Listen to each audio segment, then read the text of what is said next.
प्रश्न 1, निम्नलिखित के ठीक बाद वाली संख्या बताइए। तो प्रश्न 1 का पहला 99,999। तो 99,999 के ठीक बाद वाली संख्या बताना है। तो इसमें तो एक जोड़ देंगे। ठीक बाद वाली संख्या निकालने के लिए जब भी होगा तो एक जोड़ देंगे। तो कितना आ जाएगा? 9 1 10, 9 1 10, 9 1 10, 9 1 10, 9 1 10 और 1, यानी 1,00,000। 99,999 में एक जोड़ने पे कितना आ जाएगा? 1,00,000। तो 99,999 के ठीक बाद वाली संख्या क्या होगा? 1,00,000। दूसरा 800 का। तो 800 के ठीक बाद वाली संख्या, तो इसमें भी एक जोड़ेंगे तो क्या आ जाएगा? 801, यानी 800 के बाद वाली संख्या होगा 801। तीसरा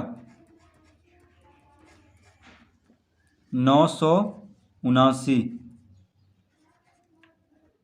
तो 979 के ठीक बाद वाली संख्या, तो एक जोड़ देंगे तो कितना आ जाएगा? 980।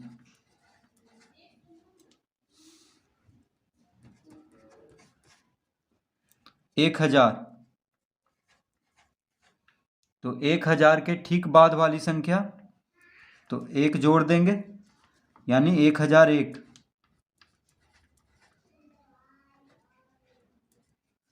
तो इसका उत्तर होगा 1001।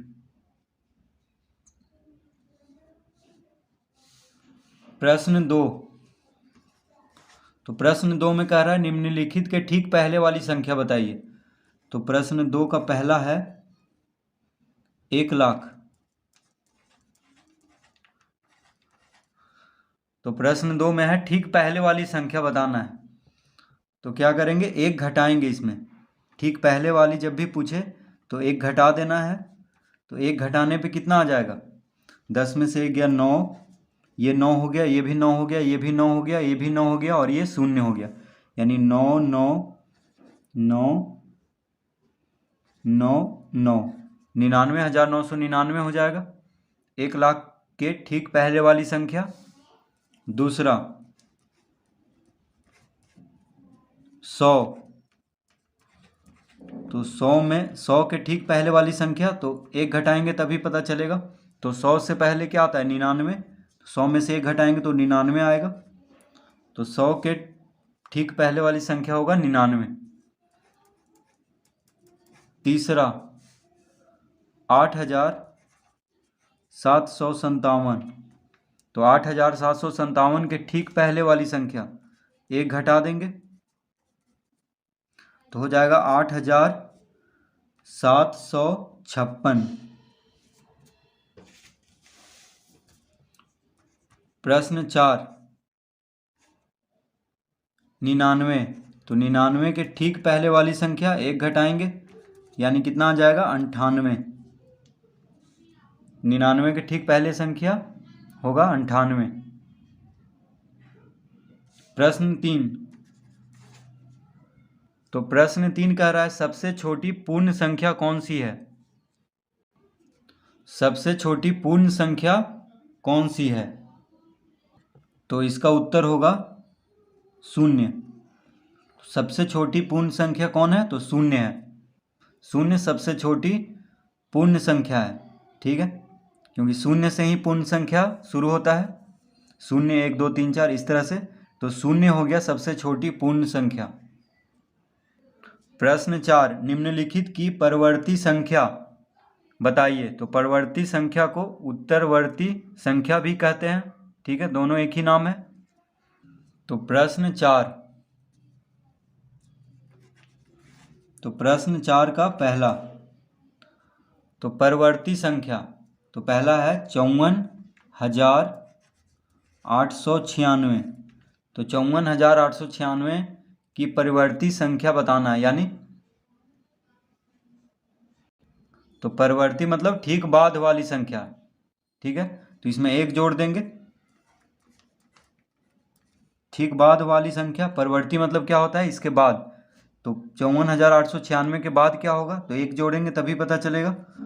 तो 6 एक 7, यहाँ पे 9 8 4 5, यानी 54,897 इसका उत्तर होगा। दूसरा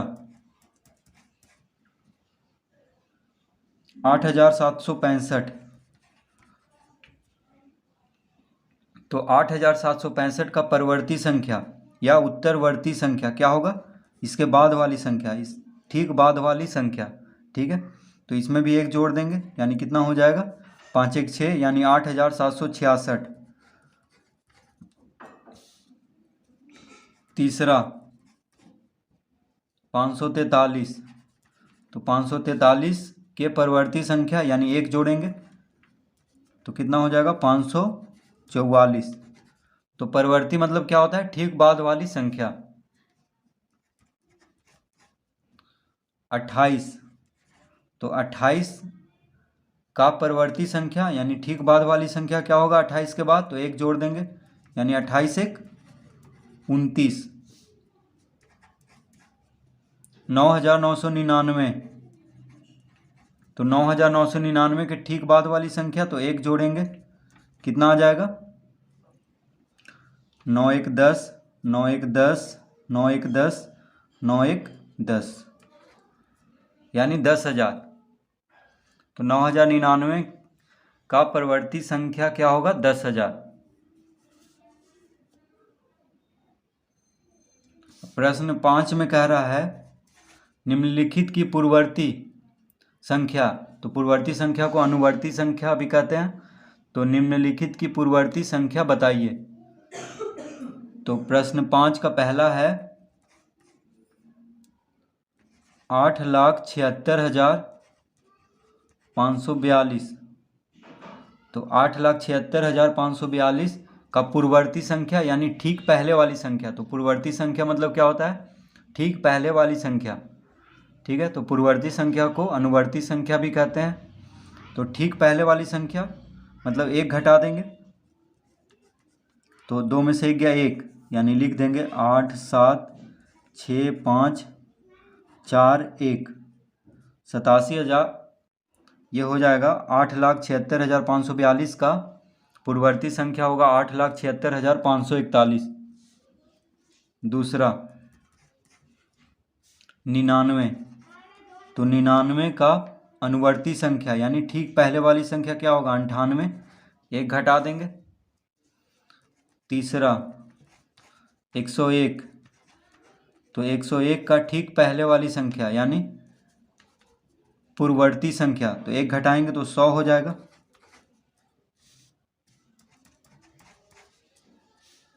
4,567, तो 4,567 में ठीक पहले वाली संख्या यानी पूर्ववर्ती संख्या, तो एक घटाएंगे तो हो जाएगा 4,566।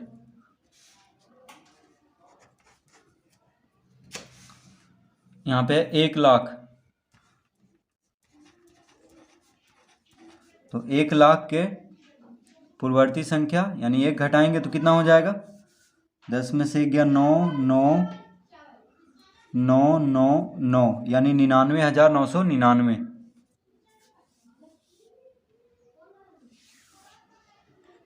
प्रश्न 6, 50 से 80 के बीच कितनी पूर्ण संख्याएं हैं, लिखिए। तो प्रश्न 6, तो 50 से 80 के बीच कितनी पूर्ण संख्याएं हैं, लिखिए। तो देखिए 50 से 80 के बीच यानी 51 से शुरू होगा और 79 तक, तो 51 से 79 तक कितना संख्याएं हैं, तो कैसे निकलेगा, तो इसके लिए क्या करेंगे, 80 में से 50 घटाएंगे, तो 80 में से 50 घटाएंगे तो कितना आ जाएगा, 30। ठीक है, तो 50 और 80 के बीच कह रहा है, यानी 80 को भी नहीं लेना है 50 को भी नहीं लेना है। ठीक है, तो देखिए यहाँ पे तो 80 तो शामिल हो गया, तो इसीलिए एक और घटा लेंगे, तो 80 माइनस 50 हो गया 30, और 30 में से एक घटा लेंगे तो कितना आ जाएगा, यानी 29। तो 50 से 80 के बीच कितनी पूर्ण संख्याएं हैं, 29। तो इसको इस तरह लिख सकते हैं, 80 माइनस 50 कितना आ गया 30। अब 30 माइनस 1 कितना आ गया 29। यानी 50 से 80 के बीच कितनी पूर्ण संख्याएं हैं 29। ठीक है, तो एक क्यों घटाएंगे, क्योंकि देखिए 80 और 50 के बीच कह रहा है, यानी 50 से 80 के बीच, तो 51 से लेकर 79 तक कितना संख्याएं होगा, तो 51 से लेकर 79 तक कह रहा है। हम तो यहाँ पे 80 भी शामिल कर लिए हैं, 80 में से 50 को घटाएं तो 80 भी शामिल हो गया है, इसलिए एक हम घटाएंगे। ठीक है, तो 80 माइनस 50 माइनस 1 करेंगे तो आ जाएगा उत्तर, यानी 50 से 80 के बीच में 29 पूर्ण संख्याएं हैं। तो आप इसको गिन भी सकते हैं, जैसे 50 से 80 के बीच में देखिए हम यहाँ पे बस समझाने के लिए लिख रहे हैं, 51, 52, 53, 54, 55, 56, 57, 58, 59, 60, 61, 62, 63, 64, 65, 66, 67, 68, 69, 70, 71, 72, 73, 74, 75, 76, 77, 78, 79। तो देखिए इसको गिन करके भी आप देख सकते हैं, 1 2 3 4 5 6 7 8 9 10 11 12 13 14 15 16 17 18 19 20 21 22 23 24 25 26 27 28 29। तो 50 से 80 के बीच में कितना संख्या है 29। तो इस तरह भी आप गिन करके लिख सकते हैं, या इसका सूत्र है 80 में से 50 को घटाएंगे और फिर 1 को घटाएंगे तो आ जाएगा 29, यानी इसका उत्तर हो गया 29। तो 50 से 80 के बीच में 29 पूर्ण संख्याएं हैं। प्रश्न 7, संख्या रेखा के आधार पर बताइए कि निम्नलिखित युग्म संख्या में कौन सी संख्या बड़ी है। तो प्रश्न 7 का ए 503, 530। तो पहले हम समझ लेते हैं कि संख्या रेखा क्या होता है। तो देखिए एक सीधी रेखा बना लेना है, ठीक है, और इसके मध्य में शून्य होता है, और देखिए शून्य के दाईं ओर धनात्मक संख्या 1 2 3 4 5, और शून्य के बाईं ओर होता है ऋणात्मक -1 -2 -3 -4। तो ये होता है संख्या रेखा, ठीक है। तो यहाँ पे तो ऋणात्मक संख्या है नहीं, तो धनात्मक ही है। तो देखिए शून्य के नज़दीक से शुरू होता है, यानी सबसे छोटा संख्या 1, प्राकृतिक संख्या में 1 हुआ सबसे छोटा, उसके बाद बढ़ते जाता है। तो यहाँ पे देखिए 503 जो होगा 530 के बायां तरफ स्थित होगा, ठीक है। जैसे 5 के बायां तरफ 1 है, उसी तरह 530 बड़ा है, तो 530 के बायां तरफ 503 होगा। तो 503 के दायां तरफ होगा 530, जैसे 5 जो है दायां तरफ है, 1 क्या है बायां तरफ संख्या रेखा पे। तो इसको हम लिखेंगे, क्या लिखेंगे, संख्या 503 संख्या 530 के बाईं ओर स्थित है।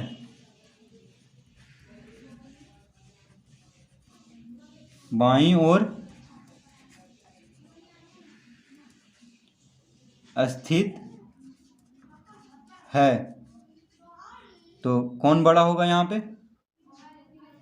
तो 530 बड़ा होगा किससे, तो 503 से, ठीक है। तो कौन बड़ा होगा, 530 बड़ा होगा।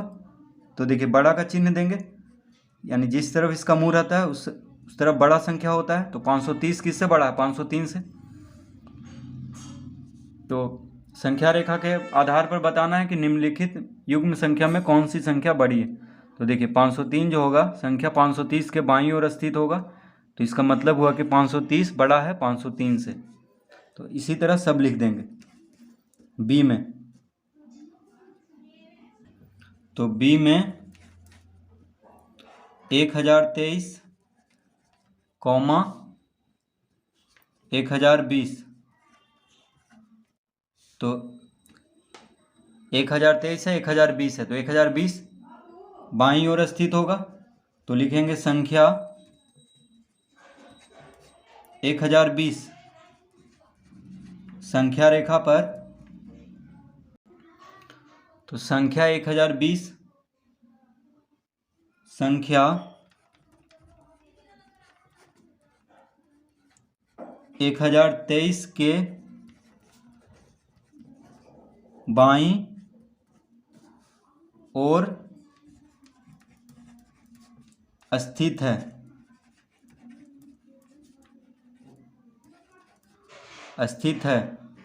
तो इसका मतलब हुआ कि 1023 बड़ा होगा 1020 से। ठीक है, तो इस तरह लिख देना है बस। सी